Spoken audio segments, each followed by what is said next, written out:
그가 타작마당으로 내려가서 시어머니의 명령대로 다 하니라. 보아스가 먹고 마시고 마음이 즐거워 가서 곡식단 더미의 끝에 눕는지라. 룻이 가만히 가서 그의 발치이불을 들고 거기 누웠더라. 밤중에 그가 놀라 몸을 돌이켜본즉 한 여인이 자기 발치에 누워 있는지라. 이르되 내가 누구냐 하니 대답하되 나는 당신의 여종 룻이오니 당신의 옷자락을 펴 당신의 여종을 덮으소서. 이는 당신이 기업을 물을 자가 됨이니이다 하니 그가 이르되 내 딸아 여호와께서 내게 복 주시기를 원하노라. 내가 가난하건 부하건 젊은 자를 따르지 아니하였으니 내가 베푼 인애가 처음보다 나중이 더하도다. 그리고 이제 내 딸아 두려워하지 말라. 내가 네 말대로 네게 다 행하리라. 네가 현숙한 여자인 줄을 나의 성읍 백성이 다 아느니라. 실체 본향을 말할 때마다 눈에 보이지 아니하는 앞으로 우리가 다가갈 이 세상에 있기도 전에 처음부터 있었던 하나님 곧 하늘의 나라 하나님의 나라를 우리는 실체 또는 우리의 원래 왔었던 고향이요 다시 돌아갈 고향이다 라고 말합니다. 그렇다면 잠시 동안만 눈에 보이는 곳에서 썩어짐의 종노릇한 데서 있는 그러한 우리의 삶은 어떤 의미를 가지고 있습니까? 라고 물을 때마다 그 실체의 그림자로서 또는 원래 있었던 것의 형상으로서 이 땅에 존재하는 우리가 그것을 구현하며 삽니다.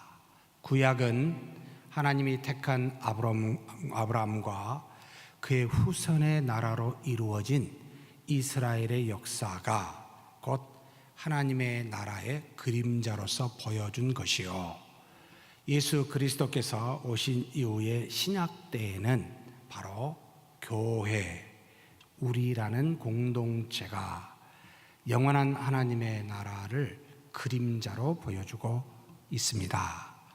이 사실을 항상 마음에 간직하면 구약의 말씀이 어떤 의미가 있는지, 그리고 오늘을 사는 우리가 어떤 모습이어야 되는지를 굉장히 쉽게 깨닫게 해줍니다. 그래서 실체와 그림자, 본질과 또는 형상이라는 표현을 써서 자꾸 반추하고 묵상해야 한다라는 그런 사명 또는 그런 의식을 가지고 살아가는 저와 여러분이 되었으면 좋겠습니다. 여기 우리가 읽은 룻기서도 아주 그걸 잘 보여줍니다. 하나님의 사랑이 무엇입니까? 하나님이 우리에게 보여준 인자하심이 무엇입니까? 라고 할 때는 굉장히 개념적인 건데, 구체적이요 실체적인 것이 바로 하나님이 택한 사람들 중에 드러나 있는데, 우리가 읽은 이 룻기서에 바로 룻과 그의 어머니 나오미, 그리고 이 룻이 결혼해야 될 보아스를 통해 하나님의 사랑과 인자하심이 어떠한지를 굉장히 잘 보여줍니다. 아주 구체적으로, 아주 자세하게. 그렇다면 어떤 은혜가, 어떤 하나님의 인자하심과 사랑이 있었는지를 살펴보면서 우리 자신이 하나님의 자녀라면, 하나님으로부터 사랑과 인자하심을 받았다면 어떻게 살아야 되는지를 말씀을 통하여 이 세 사람의 보여준 헤세드인 인자를 통하여 우리로 깨닫게 해줍니다. 오늘은 마지막 우리가 네 번째 이 룻기서를 보면서 정리하면서 이것을 살펴보도록 하겠습니다. 자, 그렇다면 이제는 나오미와 룻이 모든 생활을 정리하고 베들레헴에 왔습니다. 이 나오미와 룻은 어찌했을까요? 절대로 가난하지 부자이지 않았습니다. 가난한 삶이었죠. 베들레헴의 고향 사람들이 반겼을까요? 그렇지도 않았습니다. 베들레헴의 사람들이 이 두 사람으로 말미암아 떠들며 다음과 같이 이르렀습니다. 이가 나오미가 아니냐라는 나오미가 왔으니까 너무 반갑다라는 뜻이 아닙니다. 나오미는 뜻이 무슨 뜻이냐면 바로 희락이라는 뜻입니다. 희락이 아니냐라고 말하니까 이 소리를, 나오미가 왔느냐라는 이 소리를 나오미가 듣고 굉장히 상처를 받습니다. 자기 이름을 불렀는데 그 이름이 희락이라는 의미를 가지고 빗대어서 조롱하기 때문에 비웃는 말이죠. 희락이 왔다 그런데 보니까 희락이 없다라는 뜻이지요, 실체는. 그래서 나오미는 자신을 나를 나오미라고 부르지 말아라 라고 말하면서 마라라고 부르라. 마라가 뭐지요? 쓰다, 쓴물이라는 뜻이죠.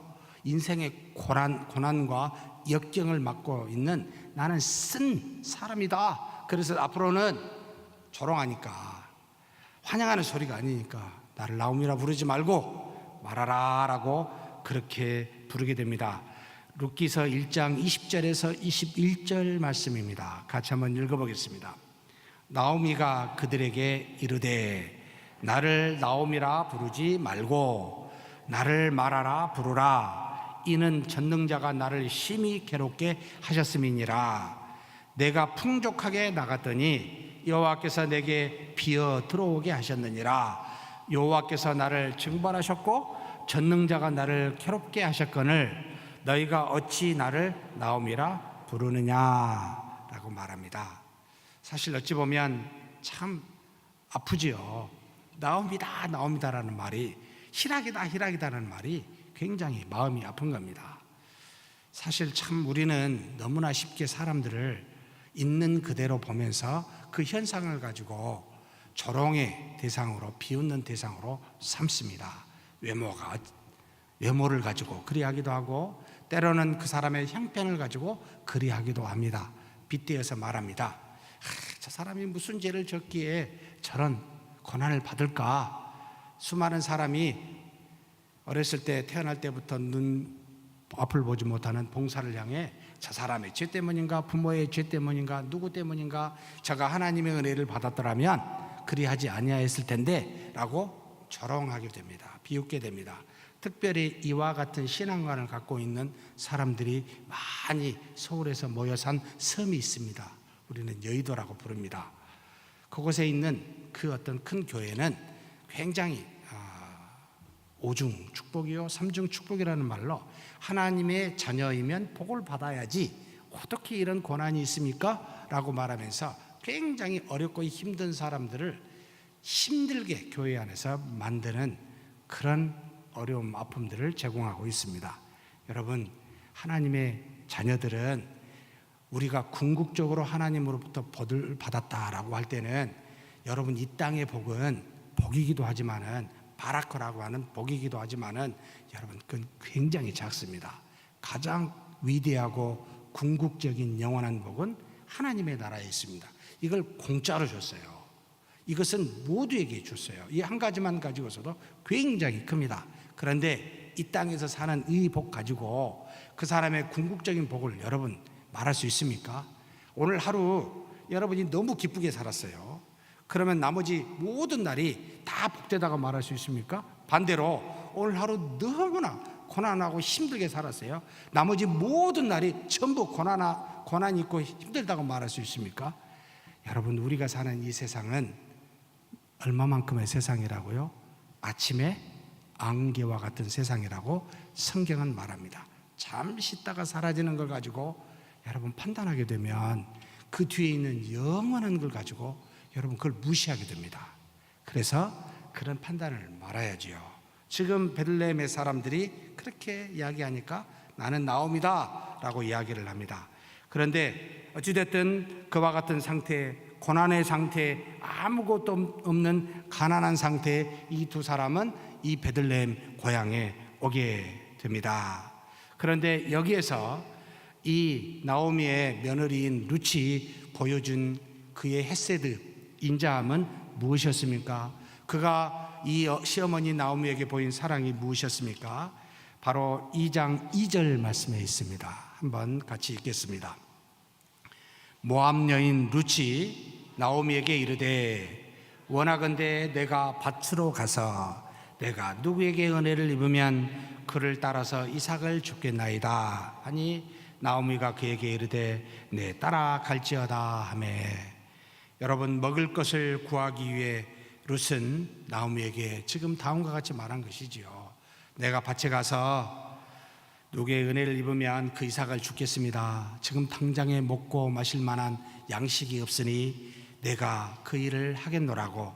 나이든 시어머니를 위해서 룻은 자신이 생활의 책임을 지겠노라고 지금 나서고 있습니다. 젊은 나이에 이 늙으신 어머니를 모시기 위해서 자신의 인생을 먼저 생각하기보다는 어머니를 먼저 생각하여 룻은 자신의 모든 이 가정의 어려움을, 생활의 책임을 질 그런 마음을 가지고 지금 그는 밖으로 나가더라 이 말입니다. 하나님은 이런 룻에게 시아버지 엘리멜렉의 친족 보아스의 눈에 띄게 하는 은혜를 베풀게 됩니다. 바로 2장 5절에서 7절 말씀입니다.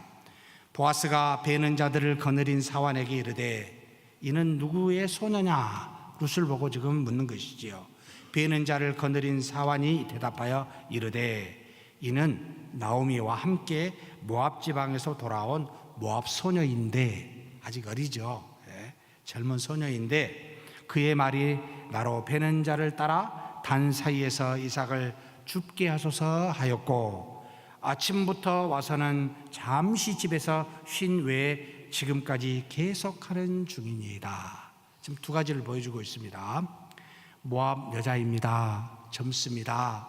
그런데 지금 시어머니 나오미와 함께 온 사람입니다 라는 것과 그 다음에 두 번째, 일을 어떻게 하고 있습니까?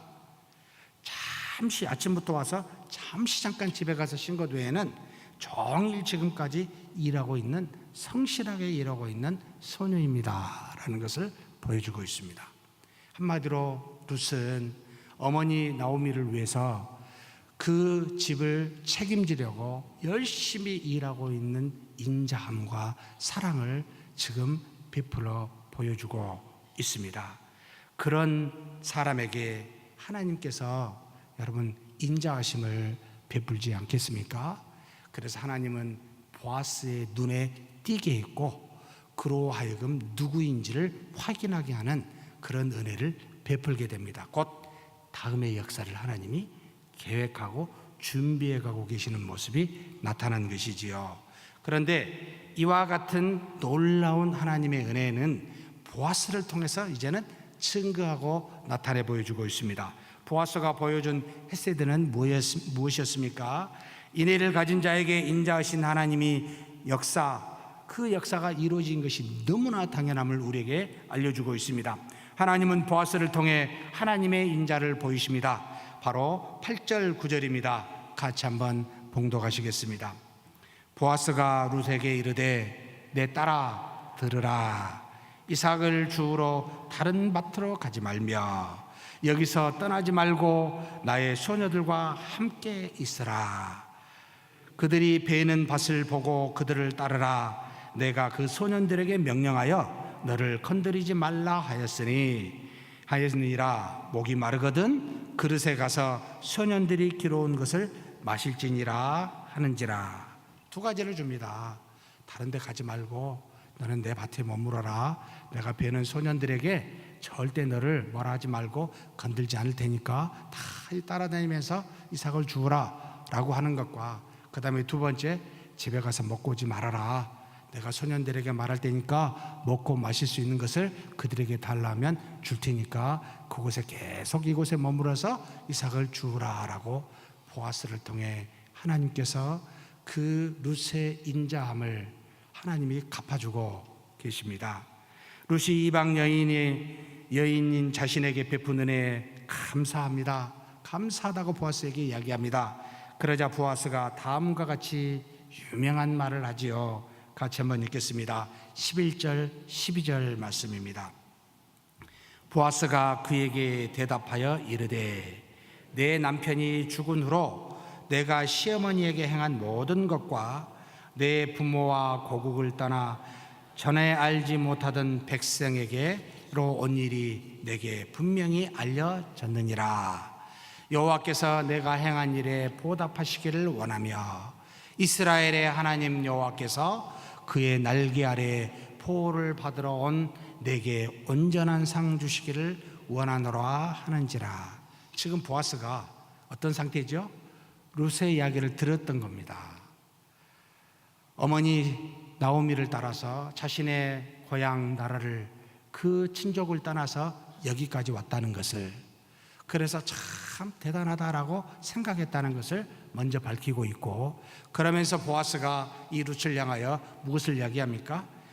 여호와께서 내가 행한 일에 보답하시기를 원하며 이스라엘의 하나님 여호와께서 그의 날개 아래 보호를 받으러 온 내게 온전한 상 주시기를 원하노라.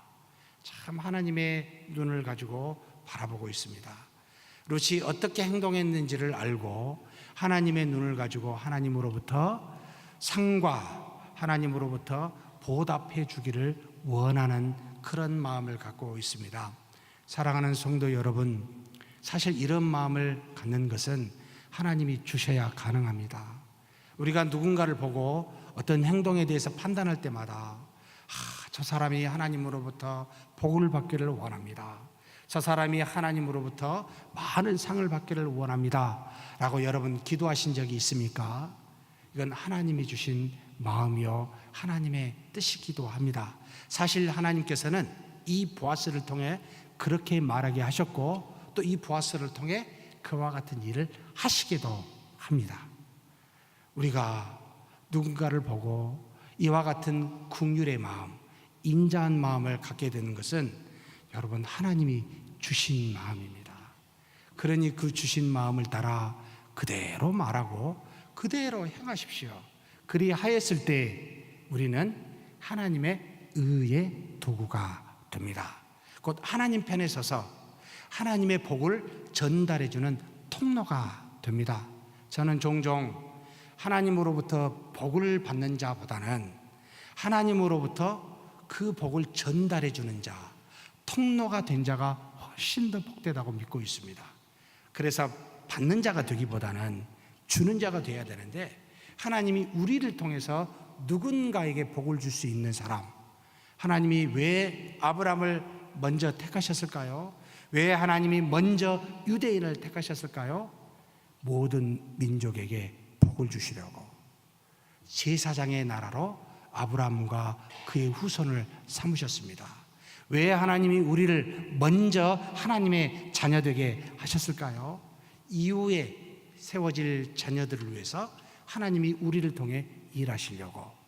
그러니 하나님의 사랑을 받고 하나님의 인자와 긍휼을 받는 자라면 반드시 우리가 행해야 될 의무 한 가지는 사랑과 그 인자함을, 긍휼을 다른 사람에게 베풀라는 겁니다. 보아스처럼 그런 저와 여러분이 되기를 주의 이름으로 축복합니다. 그래서 보아스는 룻에게 다음과 같은 은혜를 베풉니다. 룻으로 하여금 식사 때에 곡식 베는 자와 함께 식사하도록 그렇게 배려하고, 더군다나 볶은 곡식을 주어서 배불리 먹고 남게 합니다. 왜 그랬을까요? 먹고 남은 것은 너희 시어머니 나오미에게 갖다 주라고. 그래서 그와 같은 현실에 필요로 하는 먹고 마시는 문제를 하나님이 보아스를 통해 해결해 줍니다. 그리고 또 두 번째로 곡식 베는 소년들에게 명령합니다. 어떤 명령을 합니까? 곡식을 베러 가는데 이 룻으로 하여금 전혀 건들지 말고 놔두도록 하였을 뿐만 아니라 무엇을 말하냐면 단을 조금씩, 곡식단을 뽑아서 버리라고. 일부러 이스라엘 민족의 여러 가지 특징이 있습니다만, 가난한 사람을 돕는 방식 중에 그들이 이삭은 절대로 줍지 않습니다. 가난한 사람이 줍을 수 있도록. 그리고 10분의 1 정도는 베지 않고 남겨둡니다. 누군가 가난한 사람이 와서 그것을 베갈 수 있도록. 그런데 이뿐만 아니라 보아스는 무엇을 첨가하고 있냐면 베다가 살짝 흘리라는 겁니다. 주울 수 있도록. 굉장한 인자함이죠. 긍휼함이지요. 곡식 베는 소년들에게 명령하여 그렇게 이 룻에게 뽑아버려서 줍게 할 수 있도록, 그래서 그렇게 줍는 룻을 향하여 절대 꾸짖지 말도록 명령합니다. 결국 룻은 보아스로부터 먹을 것과 필요한 곡식을 제공해 주므로 하나님께서는 보아스를 통해 하나님의 인자함이 무엇인지를 보여주고 있습니다. 사랑하는 성도 여러분, 저와 여러분이 보아스가 됩시다. 우리 주변에 혹 이와 같은 사람이 있다면 나에게 베풀어 주신 그 은혜와 인자함을 여러분 흘리십시다. 명하여 흘려서 주울 수 있도록, 편안한 마음으로 가져갈 수 있도록 여러분 흘려 주십시다. 이것이 바로 하나님의 인자하심입니다. 그런데 그의 시어머니 나오미는 어떤 인자함을 가지고 이 룻을 대하고 있을까요? 룻이 주운 보리가 한 에바였다라고 나옵니다. 한 에바는 22리터 정도 됩니다. 보통 우리가 1리터를 1kg 정도라고 무게로 말하죠. 지금으로 말하면 보리를 이삭을 주어가지고 22kg를 얻었어요. 굉장한 겁니다. 한 푸대를 가득 얻었다는 이야기죠. 그걸 가지고 이제는 갈 뿐만 아니라 배불리 먹고 남은 곡식을 가지고 시어머니 나오미에게 드립니다. 룻의 참 인자함이죠. 그런데 이렇게 나온 룻을 향하여 나오미는 묻습니다. 누구에게 이런 은혜를 받았느냐고. 룻은 이야기합니다. 바로 어머니의 가까운 친족인 보아스로부터 이런 은혜를 받았노라고. 그래서 이 사람을 통해 내가 많은 은혜를 받았노라고. 그러자 이 나오미는 무엇라고 이야기합니까? 보아스에게 여호와의 복이 임하기를 비는 그런 기도가 나타납니다. 은혜 베푼 자인 보아스를 위해 이 나오미는 복을 빌고 있습니다. 사랑하는 성도 여러분, 우리가 누군가로부터 은혜를 받았다면 여러분, 우리는 그 사람을 위해 무엇을 해야 될까요? 기도해야 됩니다. 복이 임하도록. 바로 의인의 간구는 역사하는 힘이 크기 때문에 그렇습니다. 야고보서 5장 16절에 나와 있습니다. 같이 한번 읽을까요? 그러므로 너희 죄를 서로 고백하며 병이 낫기를 위하여 서로 기도하라. 의인의 간구는 역사하는 힘이 큼이니라. 하나님께서는 우리의 기도를 들으십니다. 들으시고 무엇인가 일을 하십니다. 우리의 기도를 통해 역사하심으로 서로 사랑을 주고받게 하셨습니다. 그래서 이렇게 은혜 받은 사람을 향하여 기도할 때 하나님은 놀랍게 그 사람을 위해서 역사하십니다. 능력이 없어서 기도가 안 해서가 아니라 하나님은 우리의 사랑을 통해 일하시기를 원하시기 때문에 우리로 하여금 복을 빌도록 기도하라고 요청하고 있는 겁니다. 의인의 간구는 역사하는 힘이 큽니다. 그래서 여기서 의인은 하나님을 앞에서 무슨 아주 착하게 행실을 하는 자를 말하지 아니하고 하나님을 믿는 자 또는 어떤 사람을 향해서 긍휼히 여김을 가지고 있는 자를 의인이라고 부르고 있습니다. 하나님이 긍휼히 보시는 가난한 사람을 향하여 긍휼을 갖고 있는 사람을 향해 의인이라 칭하고, 비록 죄를 짓고 잘못함이 있다 하더라도 하나님을 믿는 자를 의인이라 칭하고 있습니다. 마태복음 5장 7절에 보면 긍휼히 여기는 자는 복이 있나니 그들이 긍휼히 여김을 받을 것이며. 여러분, 누구를 향하여 긍휼과 인자한 마음을 가지고 기도하게 되면 하나님이 여러분 그 기도를 들으시고 그런 사람을 향하여 또한 긍휼과 인자함을 베푸십니다.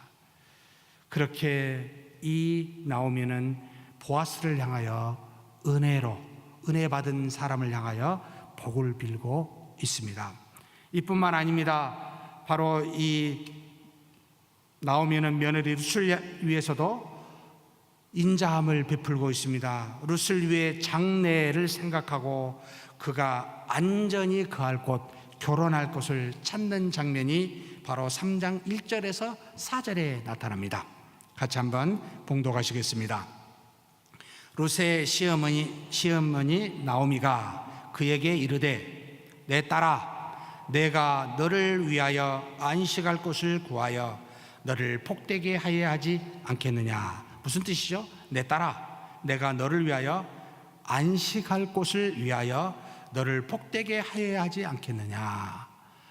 당장에 이 며느리 룻이 없으면 생활에 어려움과 곤란을 겪을 줄 알면서도 이 시어머니 나오미는 룻의 장래를 생각합니다. 그가 안식할 곳이 어디겠습니까? 결혼입니다. 적당한 때를 찾아 결혼하기를 위해서, 그래서 복되어야 되지 않겠느냐라고 지금 생각합니다. 그러면서 이 나오미는 룻에게 다음과 같은 제안을 합니다. 2절부터 같이 한번 읽겠습니다. 내가 맘께 하던 하녀들을 둔 보아스는 우리의 친족이 아니냐.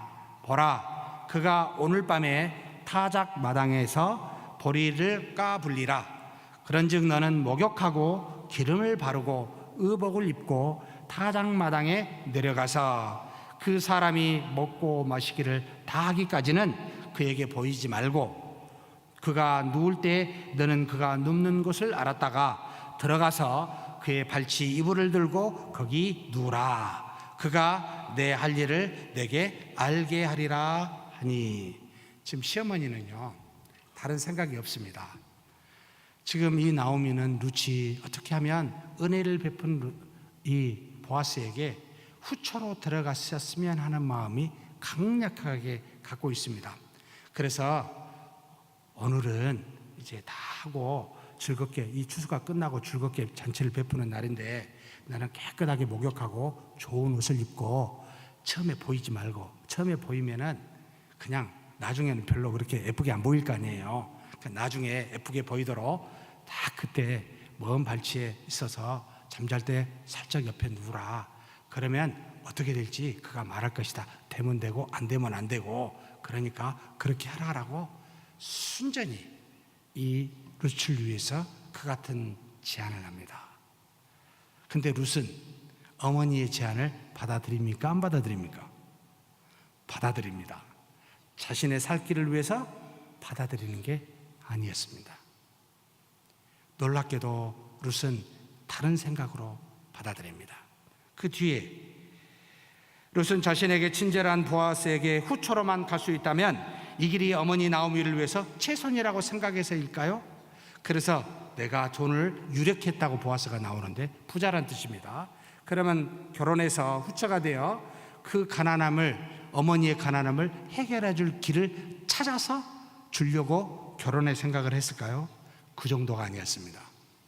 한 번도 어머니 나오미는 기업 물을 자를 위해서 나오미에게 제안하지 않았는데 나오미가 그렇게 룻이 그렇게 생각한 겁니다.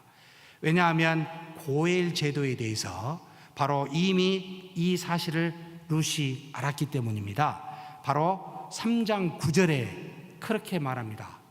바로 보아스에게 발견된 이 룻이 보아스에게 이와 같이 말하면서 그 뜻을 전합니다. 같이 한번 읽겠습니다. 이르되 내가 누구냐. 보아스가 발치에 지금 누운 룻을 발견한 거죠. 내가 누구냐 하니 대답하되, 같이 읽겠습니다. 나는 당신의 여종 룻이오니 당신의 옷자락을 펴 당신의 여종을 덮으소서. 이는 당신이 기업을 물을 자가 됨이니이다 하니. 나오미의 생각이 아니에요. 나오미는 안식할 곳을 찾아 복을 받으라고 이 룻에게 제안했던 것인데 룻은 그 제안을 다시 생각합니다. 내가 어머니의 집안을 세우겠다고, 다시 기업 물을 자를 낳아서 내가 이 사람에게 후처로만 들어갈 수 있다면 그 기업 물을 자를 삼아서 어머니의 집안을 세우겠다라고 그렇게 마음먹은 게 바로 이 룻이었습니다. 정말 놀랍죠. 어떻게 이런 생각을 서로 할 수 있을까? 오직 상대방만을 생각하며 그 인자함과 사랑을 상대방을 위해서 베풀고 있습니다. 자신의 인생을 누구도 먼저 생각하지 않습니다. 어머니 나오미도 그렇고 며느리 룻도 마찬가지입니다. 유력한 보아스를 통해 단지 가난의 문제를 해결하려만 한 것이 아니라 자신만 희생한다면 이로 어머니와 남편의 집안을 완전히 해박할 수 있다고 생각했기 때문에 룻은 그 어머니 나오미의 말을 듣고 따라 행하게 됩니다. 그래서 보아스가 나이가 얼마든지 성품이 무엇이든지 그가 과거가 뭐가 있든지 지금 부인이 몇 명이든지 자녀가 몇 명이든지 성경에 어디에도 누구도 관심 갖지 않습니다. 적어도 결혼하려면 그 정도는 봐야 되는 거 아닌가요? 내 인생을 책임져야 될 사람한테 그 정도는 살펴봐야 되는 거 아닙니까? 그런데 1초도 이것에 대해서 고민하고 있지 않는 룻을 보게 됩니다. 이게 인자함인가? 이런 것이 사랑인가? 라고 우리 자신에게 반문하게 하는 행동이지요. 그래서 그는 보아스의 후처가 되어 기업을 물을 수만 있다면 이 한 가지로 룻은 족하였기 때문에 어떤 조건도 보지 않습니다. 그래서 보아스가 뭐라고 아까 우리 읽은 말씀에 이야기하고 있습니까? 10절에 그가 이르되 내 딸아 여호와께서 내게 복 주시기를 원하노라. 내가 가난하건 부하건 젊은 자를 따르지 아니하였으니 내가 베푼 인애가 처음보다 나중이 더하도다. 룻의 마음을 안 거지요. 기업 물을 자가 당신입니다 라고 말하는 순간 이것 때문에 왔구나 라는 걸 보아스가 깨닫게 됩니다.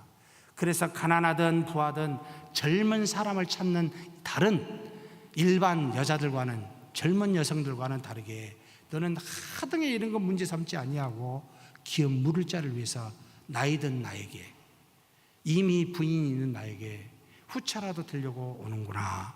참으로 내가 놀랍도다. 내 처음의 인애보다 나중의 인애가 더하도다라고 지금 그렇게 말하고 있지요. 사랑하는 성도 여러분, 보아스가 보인 이 사랑 무엇 때문에 감동이 되었습니까? 룻이 보인 그 헤세드 때문에, 인자함 때문에 감동이 된 겁니다. 우리가 하나님을 감동시킬 수 있다면 이런 것이 아닐까라는 생각이 듭니다. 조건 없이 누구를 사랑하는 것, 정말 자신의 생각, 이름, 조건, 환경 가리지 않고 그저 상대를 사랑하고 인자를 베푸는 것. 룻이 시어머니 나오미에게 보이는 그 인자함을 이 보아스는 감동하였고 하나님도 감동하시지 않겠습니까? 그래, 따지는 것이 아니는구나. 사랑과 인자는 조건부로 하는 것이 아니구나. 그저 필요한 대로 내 자신을 희생하여 베푸는 것이구나 라는 것을 가르쳐주고 있습니다. 그런데 여기서 보아스가 보인, 룻에게 보이는 헤세드는 어떠합니까? 참으로 너무나 놀랍습니다. 밤중에 자신의 발치에 누운 여인을 보고 그는 깜짝 놀랐습니다. 룻이 당신의 옷자락을 펴 당신의 여정을 덮으소서라고 말하는 것은 무슨 뜻입니까? 나를 거두어 주십시오. 할 수만 있다면 나는 당신의 종이 되고 당신의 후처가 될 수 있습니다. 그러니 나를 거두어 주십시오 라는 은유법이지요. 이는 당신이 기업 물을 자가 됨이니이다 라고 분명한 의사를 이 보아스가 룻으로부터 듣게 됩니다. 룻은 이렇게 행동한 룻의 행동을 보고 이 보아스는 감동하게 됩니다. 보통 젊은 여자는 자신의 미래를 위하여 당연히 젊은 남자를 따르는데 자신의 인생보다는 어머니 인생을 생각하고 그 어머니의 집안을 더 생각하여 자신을 희생하고 있기 때문에 감동하지 않을 수가 없었기 때문입니다. 늙으신 어머니를 섬기려고 타국 땅에 온 처음의 인애보다 자신을 바쳐 어머니와 그의 집안을 일으켜 세우려는 나중의 인애가, 그래서 자신을 버려 희생하여 이 늙은 자신에게, 이 보아스에게 후처라도 되고자 하는 그 인애가 더 크다는 것을 이 보아스는 감동했다 이 말입니다. 그래서 보아스가 이야기합니다. 룻이 현숙하다는 것을 베들레헴의 모든 사람이 다 알고 있기 때문에 너는 이 일에 대하여 상관하지도 말고 두려워하지도 말라라고 말합니다. 내가 지금 말한 것이 행동이 나쁜 여인들의 행동처럼 보이지 않을 테니까 너는 전혀 이 일에 대해서 두려워하지 말아라. 내가 알고 베들레헴에 있는 우리의 고향 사람이 다 알고 있다라고 말해줍니다. 그러면서 너는 아침까지 머물러 있다가 가라. 대신 아무에게도 보이지 말라고 요청합니다. 왜 그렇습니까?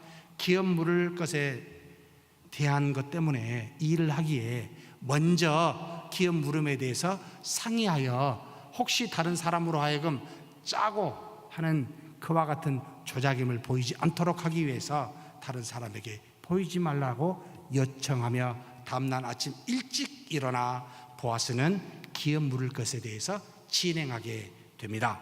여기서 우리는 이스라엘의 이 고엘이라는 제도를 좀 살펴볼 필요가 있습니다.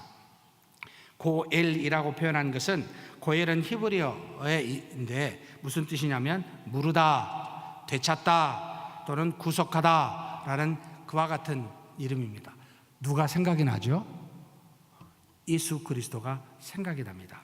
곧 예수 그리스도가 이 땅에 고엘이라는 제도로 보여주고 있는 형태입니다. 그래서 이 고엘은 세 가지 의미가 있습니다. 고엘에 해당하는 근족, 친족, 가까운 사람들이 행해야 될 의무와 책임이 세 가지가 있다 이 말입니다. 첫째는 기업을 물으는 법이요, 둘째는 계대 혼인법이요, 셋째는 동해 보복법이라고 우리가 지칭하고 있습니다. 첫 번째로 기업 물으는 법은 어떤 사람이 자신의 곧 조상으로부터 내려온 하나님이 정해준 모든 토지, 이것을 사고 팔지 못하게 해놨습니다. 왜냐하면 빈부의 격차를 하나님께서 줄이기 위해서 처음부터 제비를 뽑아 다가호 대대로 그 땅을 계속해서 그냥 물려주게 되어 있습니다. 혹 가난하여 그 땅을 누구에겐가 빌려주거나 팔 때는 희년 제도가 있어서 70년이 되면 다시 돌아오게끔 합니다. 그래서 70년이 멀면 멀수록 땅값이 비싸지게 되고 빌려주는 값도 비싸지게 되겠지요. 70년이 가까우면 가까울수록 가격이 싸지겠지요. 그런데 어찌됐든 70년이면 다시 원래의 소유자에게 돌아오겠습니다. 그런데 이 70년이 되는 희년까지 기다릴 수가 없어서 빨리 돌려줄 수가 있었습니다. 이것을 기업을 물으는 법이라고 이야기를 합니다. 사람이 가나안의 땅을 팔았을 경우나 그 땅을 빌려줬을 때 그 땅값을 물어주고 그 땅을 다시 되찾아 주는 법이 바로 이 기업 물으는 법이었습니다. 그래서 누구에겐가 얼마를 빚져서 빌려가지고 땅을 줬기 때문에 그 빚을 갚아주고 가장 가까운 친족이 그 땅을 다시 원주인인 사람에게 돌려주는 것, 이것을 기업 물으는 법이었습니다. 그런데 그것도 우선순위가 있었습니다. 가장 가까운 친족이 먼저 해야만 합니다. 포기하면 그 다음 민족이. 그래서 그와 같은 기업 물으는 법이 있고, 두 번째는 계대 혼인법입니다. 땅이 지속적으로 그 집안에 머물기 위해서는 일반적으로 가부장이었었던 남자가 집안의 모든 것을 이끌어가는 그와 같은 제도를 갖고 있는 유대인으로서는 아들로서 계속 그 기업이 물려져 가는데, 아들이 없을 경우는 땅이 사라져 버리잖아요. 그래서 그 아들을 양자를 삼거나 또는 누군가를 통해 혼인을 통해 그 아들을 낳았을 때 물려주도록 하는 법이었습니다. 그래서 장자가 만약에 아들을 낳지 못하게 되면 그 부인이 차자에게 혼인하게 됐고, 차자에게서 난 아들이 장자의 아들의 이름을 물려받아 그 기업을 이어가도록 하는 법이 바로 계대 혼인법입니다. 그래서 처음부터 끝까지 전부 다 아들이 없으면 어떻게 됩니까? 그러면 이제는 가족이 아니라 가장 가까운 친족에게로 갈 수 있도록, 그래서 반드시 그 땅을 원래의 법으로 갈 수 있게 속하게 하는 것. 그런데 이것을 여자에게도 받을 수 있게 해주십시오라고, 만약에 딸 중에 아들이 없을 경우 딸이 그 기업을 물을 수 있는 자가 요청하게 되면 갈 수 있도록 하는 법이 바로 이 계대 혼인법이라고 하면 되겠습니다. 세 번째라는 것은 동해보복법입니다. 사람이 피살되었을 때 살인자를 죽이라는 율법이 있습니다. 그 원한을 갚아주라는 것이지요. 대신 누군가가 원한을 갚아줘야 되는데 가장 가까운 친족이, 가족 중에 없으면 가장 가까운 친족이 대신 죽일 수 있도록 하는 것이 바로 이 동해보복법입니다. 이게 고엘 제도입니다. 그런데 물론 이 세 가지는 그냥 개인이 할 수 있는 것은 아니었고, 반드시 가족회의와 함께 당시 그 지역의 장로들의 공개 재판을 거쳐서 할 수 있도록 되어 있습니다. 그런데 이렇게 그 의무와 권리를 가져 행할 수 있는 이와 같은 법이 있는데 이것도 조건이 필요했습니다. 바로 친족 중에 가장 가까운 친족이 1순위라는 것, 차근차근 넘어간다는 것, 그리고 두 번째로 반드시 억지로 못합니다. 내가 자원해야 합니다. 가장 가까운 친족이 나는 못하겠다면 그 다음으로 넘어가게 됩니다. 그래서 절대로 강제로 할 수가 없게 되어 있습니다. 세 번째는 그만한 행할 만한 능력이 있어야 됩니다. 곧 기업을 물을 수 있는 돈을 가지고 있어야 되겠죠. 그만한 능력이 있어야 이것이 가능했습니다. 그래서 보아스는 이것을 행하려고 바로 다음날 아침에 동네의 장로들 앞에 모여서 이 문제를 거론하게 됩니다. 사랑하는 성도 여러분, 예수님께서 이 세 가지를 행하셨습니다. 무엇을 물러주셨죠? 대신 우리의 죄를 대신 물으사 십자가에 못 박혀 죽으셨습니다. 죄값을 예수님이 대신 치러 주셨습니다. 두 번째로 계대 혼인법, 하나님께서 주 예수 그리스도를 통해 우리를 무엇으로 삼으셨죠? 양자 삼으셨습니다. 세 번째, 하나님께서는 우리로 하여금 원수 갚지 말고 하나님께 맡기게 하셨습니다.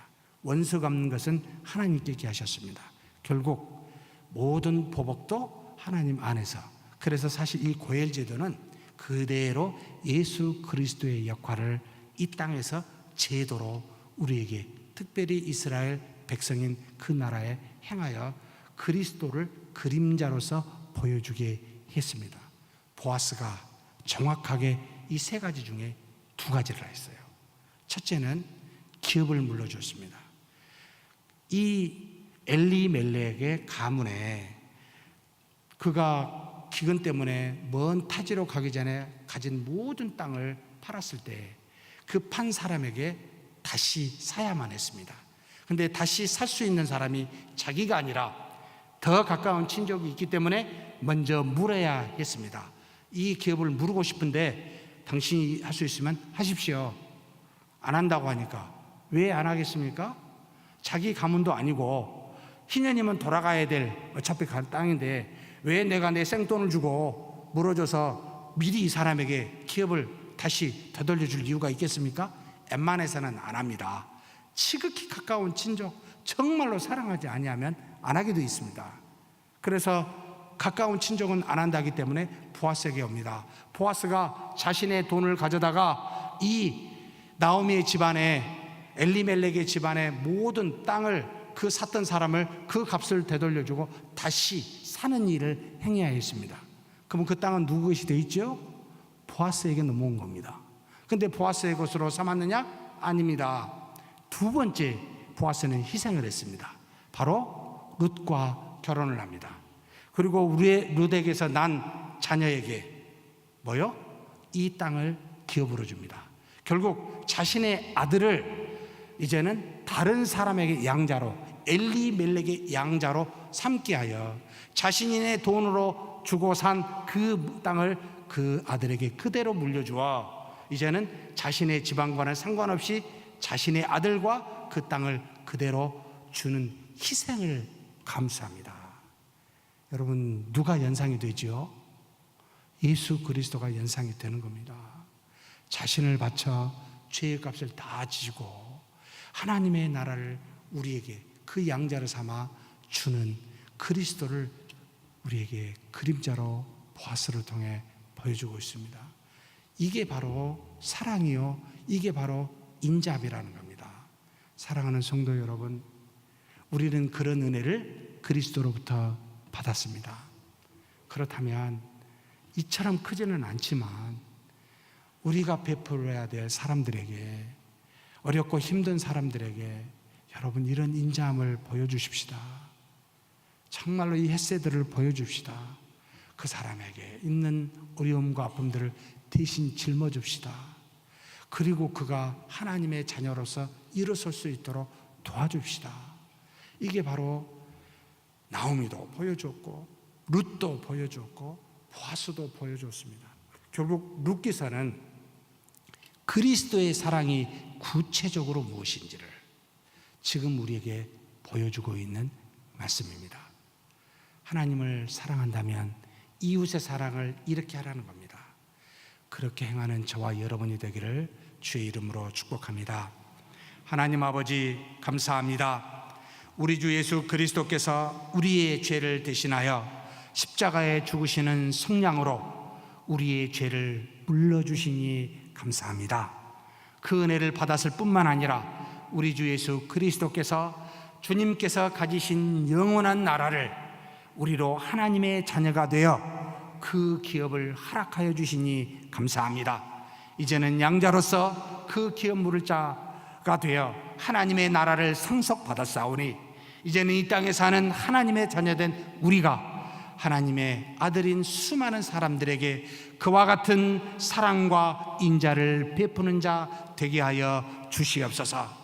룻이 시어머니 나오미를 생각하고 시어머니 나오미가 룻을 생각한 것과 같이, 그리고 룻을 바라보고 감동하여 정말 보아스가 보인 그 헤세드와 같이 우리도 이 땅에서 긍휼히 여기는 자, 그런 사람을 여기는 자가 되게 하여 주시고 어렵고 힘든 사람을 돌아보아 긍휼과 사랑을 베푸는 모든 그리스도인들 되게 하여 주시옵소서.